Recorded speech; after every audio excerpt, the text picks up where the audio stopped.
প্রিয় দর্শক, আসসালামু আলাইকুম। আশা করি আপনারা সকলে ভালো আছেন, আমিও ভালো আছি। প্রিয় দর্শক, আমরা সকলেই ভালো আছি, কিন্তু এখন যা দেশের পরিস্থিতি, সেই পরিস্থিতি নিয়ে কথা বলার মতো মন মানসিকতা আসলে থাকে না এখন। তাই দেশের পরিস্থিতি নিয়ে তেমন একটা কথা বলি না। কিন্তু এই যে ঘটনা, ধর্ষণ, শিশু নির্যাতনের ঘটনা এবং হত্যাকাণ্ড, এটা আসলেই মর্মান্তিক। এবং এই মর্মান্তিক ইস্যুতে আমি যেটা বলতে চাই, বিশেষ করে রামিসা হত্যাকাণ্ড সম্প্রতি, এবং কালকে আবার রাইতে শুনলাম চট্টগ্রামের আরেকটি শিশুকে হত্যা করা হয়েছে ধর্ষণ কইরা, এবং সেই ইস্যুতেও চট্টগ্রাম উত্তাল। তো এই দুটি ঘটনা আসলে বেদনাদায়ক। এর আগে অনেক দিন আগে আমরা শুনছিলাম আসিয়ার যে হত্যাকাণ্ড ধর্ষণের কারণে, তো সেটা আসলে মর্মান্তিক। এই ধরনের ঘটনা কোনোভাবে এটা কোনো গ্রহণযোগ্য কোনো ঘটনা না, এবং এটা সত্যি সবার জন্য মর্মান্তিক, যেহেতু তারা নিষ্পাপ। একটা বাচ্চা, সে অন্যায় করতেই পারে না, তাকে ধর্ষণ করে হত্যা করা, এর চেয়ে বড় অন্যায়কারী তো আর দুনিয়াতে নাই। যারা এই সমস্ত ধর্ষক, এদের কঠিন বিচার হইতে হইব। এবং এই যে বিচার যে চাওয়ার ব্যাপার, তার চেয়েও মর্মান্তিক, তার বাবা বললেন যে আমার কোনো ভরসা নাই এই বিচার ব্যবস্থার প্রতি। এটা তো আরও একটি বেদনাদায়ক বিষয়। বিচার ব্যবস্থার প্রতি ভরসা নাই, এই কথাটাকে আপনি জাস্ট অনুমান করেন যে কতটুকু বিচার ব্যবস্থা দুর্বল, এবং একটা ভঙ্গুর বিচার ব্যবস্থা হইলে এরকম কথা বলতে পারে ভিকটিমের বাবা। তো এই হচ্ছে অবস্থা। এই অবস্থায় আমি অবশ্যই মনে করি যে এই কথাগুলি, এটা রাষ্ট্রের ব্যর্থতা, এবং সমস্ত যারা দায়িত্বে আছে, যারা বিচার কর্মকাণ্ডে, তাদের তো অবশ্যই ব্যর্থতা। খালি টাকা খাইবেন, মামলার কোনো কাজ করবেন না, আর আসামির পক্ষে আপনারা লড়বেন, এবং নিকৃষ্ট আসামির পক্ষে লড়বেন, জামিন করাবেন, জামিন দিয়ে দিবেন। হ্যাঁ, তো এগুলি আপনারা আসলে নিকৃষ্ট। কি বিচার করবেন? আপনাদের যারা আছেন তারা কোনো খালি টাকা চিনেন, টাকা। আপনাদের মতো এই সমস্ত ফাজিলরা টাকা পয়সা চিনেন বিদায় বিচার হয় না, ধর্ষণের বিচার হয় না, নারী ইস্যুতে কোনো বিচার হয় না। আর বাংলাদেশের নারীবাদীদের কথা কি বলবো? নারীবাদীরা নারী অধিকার করতে করতে তাদের জিহ্বা শেষ, কিন্তু তারা এখন কোনো কথা নাই। নারীদের প্রকৃত অধিকার তো হচ্ছে শিশু, তারপরে নারী। এদেরকে যদি ক্ষতিগ্রস্ত করা হয়, এদেরকে যদি নিরাপত্তাহীনতা, এভাবে ধর্ষণের শিকার হইব, যখন তখন হত্যার শিকার হইব, এটা যদি চলতে থাকে, তাইলে নারীবাদীদের কাজ কি বাংলাদেশে? নারীবাদীরা তাইলে কি করে?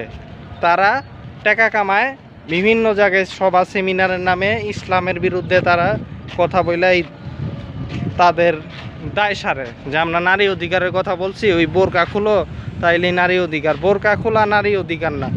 নারী যাতে বোরকা পরুক আর না পরুক, নিরাপদে থাকে, ধর্ষণের শিকার না হয়, বিদ্বেষের শিকার না হয়, এবং নারীর যে ধর্ষণের ঘটনা, সেগুলিতে অবশ্যই অপরাধীদের শাস্তি নিশ্চিত যাতে হয়, সেই ব্যাপারেই তো নারীদের কাজ, নারীবাদীদের কাজ। নারী অধিকার কি এটা না? কিন্তু এই ব্যাপারে কোনো কথা নাই।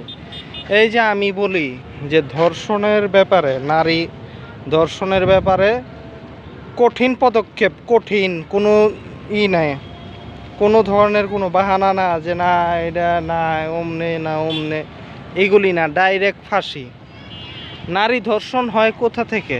শিশু ধর্ষণ হয় কেমনে? এই যে মাদক, তারপর সন্ত্রাসী চিন্তা ভাবনা, এগুলি থেকে, হিংসা বিদ্বেষ, এগুলি থেকেই তো, তাই না? আর নারী ধর্ষণ আরও কারণে হয়, প্রেমজনিত ঘটনা, সম্পর্ক, তারপরে অবৈধ প্রতারণার নানান ধরনের ফাঁদ, সেগুলির কারণে। আমি জানেন যে এগুলি নিয়ে অনেক আলোচনা করি, নারীদের ইস্যু নিয়ে অনেক নারীর ব্যাপারে কথাও বলি। শুধু আপনারা এক রামিসার ঘটনায় সরব হয়েছেন, হয়তো আবার থাইমা যাবেন, কিন্তু আমার কাজ চলতে থাকবে। অবশ্যই এই নিরাপত্তার ইস্যু, নারী শিশু নিরাপত্তার ইস্যুতে অবশ্যই আমি বিভিন্ন সময় কথা বলি এবং বলবো। এবং আমরা শুধু হিন্দুত্ববাদ আর ভারতের বিরুদ্ধেই কথা বলি না। হিন্দুত্ববাদ আর ভারত এদের টার্গেট আমাদের নারী এবং শিশু। এগুলি নিয়ে কিন্তু এই জন্যই কথা বলা যে সিরিয়াস বিষয় কিন্তু।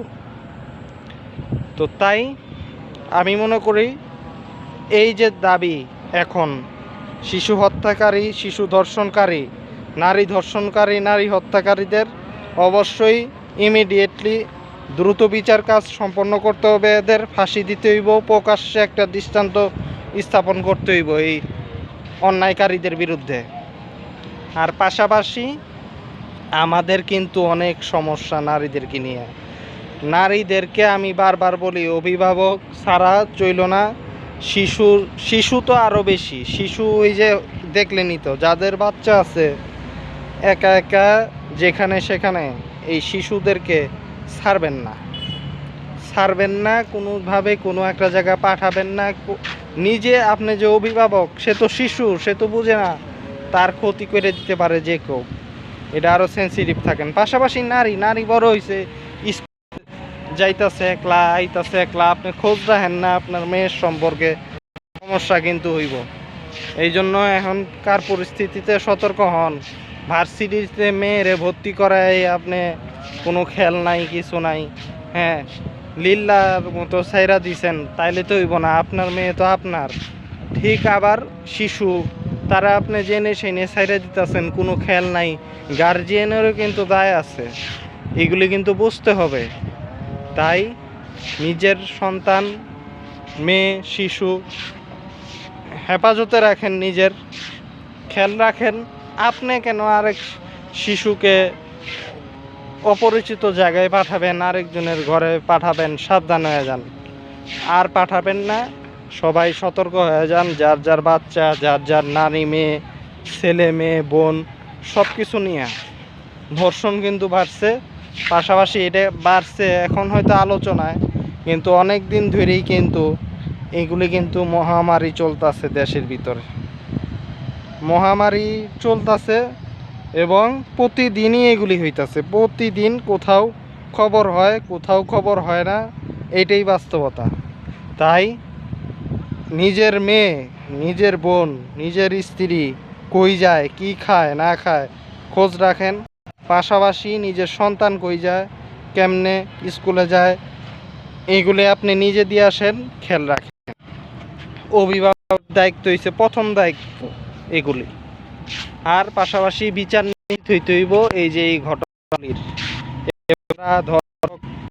যারা প্রেমের ফেলা নারীদেরকে, শিশুদেরকে যারা চকলেটের ফাঁদে বিভিন্নভাবে যারা এই অন্যায়ের সাথে জড়িত, তাদের বিচার হইতে হইব। বিচার অবশ্যই হইতে হইব, এইটার কোনো স্থান নাই। দ্রুত বিচার হইতে হইব তাদের। পুলিশ কেন ধর্ষককে শেল্টার দেয়? পুলিশের শেল্টার দেওয়া কাজ না। আইন শৃঙ্খলা ভঙ্গ করছে সে যে ধর্ষণ করছে, পুলিশের এটা কোনো দায়িত্ব না। পুলিশ, আপনারা দেখলেন যে ধর্ষককে পুলিশ তদন্তের নামে 9-6 এগুলি নতুন, এগুলি অনেক আগে থেকেই চল। আমরা যখন মুসলমান মেয়ে ধর্ষণ হওয়ার পর ওই ধর্ষকরে পিড়াইতে যাই, পুলিশ আরো উল্টা শেল্টার দেয় তখন, জানেন? এটা বাস্তবতা, এটা বাস্তব। আমরা যখন ধরি যে তুই একটা হিন্দু হয়ে কেন মুসলমান মেয়ে প্রেম করস, তখন পুলিশ আরও তারে সতর্ক কইরা দেয় যে তুমি অমুক জায়গায় গোপন থাকো। ইভেন মেয়েদেরকে, অপহরণকারীদেরকেও আপনার পুলিশ শেল্টার দেয়। পুলিশের আকাম কুকাম এগুলি কিছু না। অন্যায়কারীদেরকে যে শেল্টার দেয়, এটা বহু পুরানা বিষয়। কিন্তু পুলিশে ঠিক হইতে হইব। পুলিশ মনে রাখতে হইব যে এখন কিন্তু মানুষের মাইন্ড সেট আপ অনেক গরম। ইভেন 24-এর পর থেকেও মানুষ অনেকটাই কিন্তু অ্যাগ্রেসিভ পুলিশের ব্যাপারে। এই যে পুলিশের গাড়িতে চট্টগ্রামে আগুন, এখান থেকে পুলিশের বুঝতে হইব যে মানুষ কিন্তু আগের মতো নাই। আর 24 সালের কথা তো বাদই দিলাম। তাই পুলিশ অপরাধী শেল্টার দিব না, পুলিশের কাজ না। কাজ যেটা না সেটা করতে যাইবেন না আপনি। অপরাধীকে শেল্টার দেওয়া আপনার কাজ না। আপনি কেন যাবেন? আপনার গাড়িতে সাধারণ মানুষ আপনার উপরে হামলা পড়লে আপনার পরিবার আছে, পরিজন আছে, এই জিনিসটা বুঝতেই। এই ভুক্তভোগী কিন্তু অনেকটা অ্যাগ্রেসিভ থাকে, তারা ভুক্তভোগী, তারা তারা একটা হারাইছে। হ্যাঁ, এই জিনিসটা আপনাদের পুলিশের বুঝতেই। তাই অপরাধীদেরকে শেল্টার দিবেন না।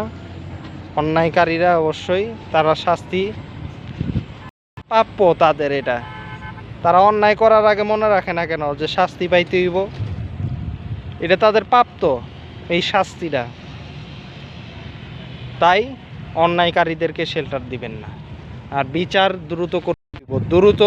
এই যে ধর্ষণ সংক্রান্ত, তারপরে প্রেম প্রতারণা, এই যে নারী এবং শিশু সংক্রান্ত বিষয়, এগুলি সম্পর্কে আলাদা ব্রাঞ্চ আছে। তাহলে তারা দ্রুত এই বিচার করে না। বিচারগুলি করা উচিত আলাদা ব্রাঞ্চ, আলাদা মন্ত্রণালয় আছে। নারী শিশু মন্ত্রণালয় কি করে? ঘাস কাটে, কাটে না, কারণ দেশের পরিস্থিতি এদিকে, তাদের কোনো দায়িত্ব নাই এই পরিস্থিতি। নাইলে এই পরিস্থিতি হওয়ার কোনো সুযোগই নেই। বিচার তাইলে কেন দ্রুত হয় না? কারণ তারা দায়িত্বহীন, এটাই বাস্তব। অনেক দিন ধরে এইগুলি দেখতাছি, এদের দায়িত্বহীনতা। বিভিন্ন মেয়েরা প্রেমের ফাঁদে পইরা প্রতারিত হইতাছে, ভারতে নারী পাচার হইতাছে, শিশু পাচার হইতাছে। কি কোনো পদক্ষেপ আছে? তারপরে শিশুদের ধর্ষণ, বলাৎকার, কত কিছু খবর। এই যে মাদ্রাসার বলাৎকারের ঘটনা, দুঃখজনক। এটা মাদ্রাসার বলাৎকারের ঘটনা সবসময় হইতাছে, গ্রেপ্তার হইতাছে, কিন্তু এগুলি কমে না কে? আর হুজুরগত দায় আছে ইনে, মাদ্রাসা তো চালায় হুজুর, তাইলে এগুলি হয় কেমনে? কঠিন দাঁড়ি দরকার, এইটা তো চলতে পারে না।